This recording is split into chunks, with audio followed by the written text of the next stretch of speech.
They came to the other side of the sea, to the country of the Gerasenes. And when he had stepped out of the boat, immediately a man out of the tombs with an unclean spirit met him. He lived among the tombs, and no one could restrain him any more, even with a chain. For he had often been restrained with shackles and chains, but the chains he wrenched apart, and the shackles he broke in pieces, and no one had the strength to subdue him. Night and day among the tombs and on the mountains he was always howling and bruising himself with stones. When he saw Jesus from a distance, he ran and bowed down before him, and he shouted at the top of his voice, "What have you to do with me, Jesus, Son of the Most High God? I adjure you by God, do not torment me." For he had said to him, "Come out of the man, you unclean spirit." Then Jesus asked him, "What is your name?" He replied, "My name is Legion, for we are many." He begged him earnestly not to send them out of the country. Now there on the hillside a great herd of swine was feeding, and the unclean spirits begged him, "Send us into the swine, let us enter them." So he gave them permission. And the unclean spirits came out and entered the swine, and the herd, numbering about 2,000, rushed down the steep bank into the sea, and were drowned in the sea.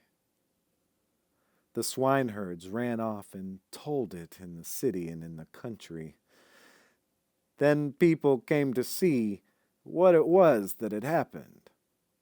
They came to Jesus and saw the demoniac sitting there, clothed and in his right mind, the very man who had the legion, and they were afraid.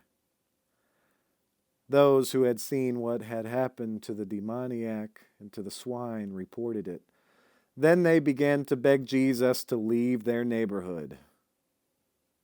As he was getting into the boat, the man who had been possessed by demons begged him that he might be with him.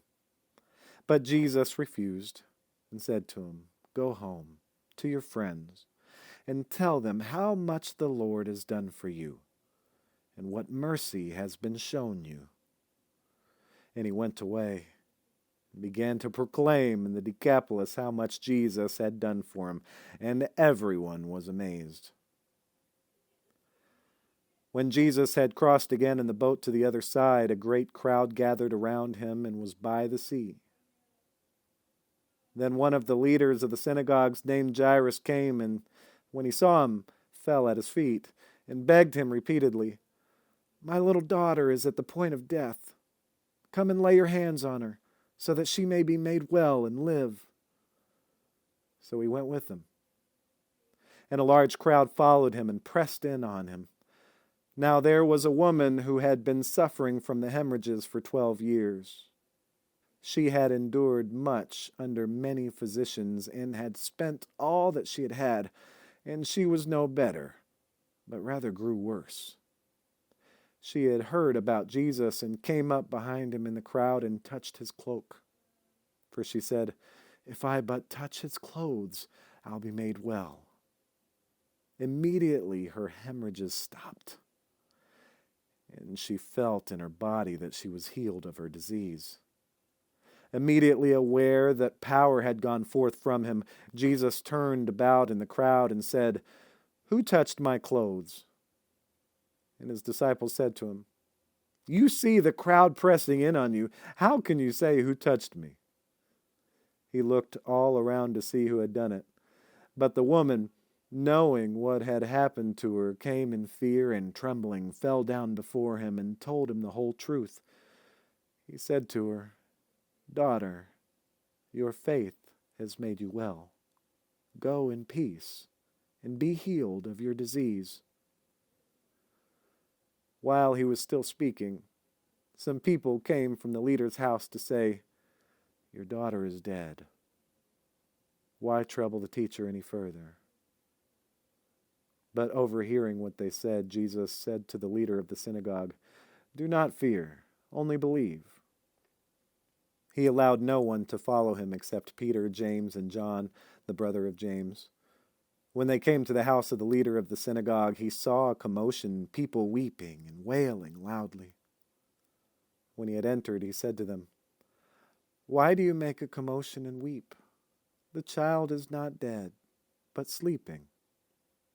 And they laughed at him.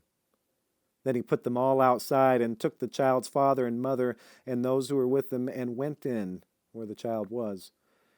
He took her by the hand and said to her, "Talitha cum," which means, "Little girl, get up." And immediately the girl got up and began to walk about. She was 12 years of age. At this they were overcome with amazement. He strictly ordered them that no one should know this, and told them to give her something to eat.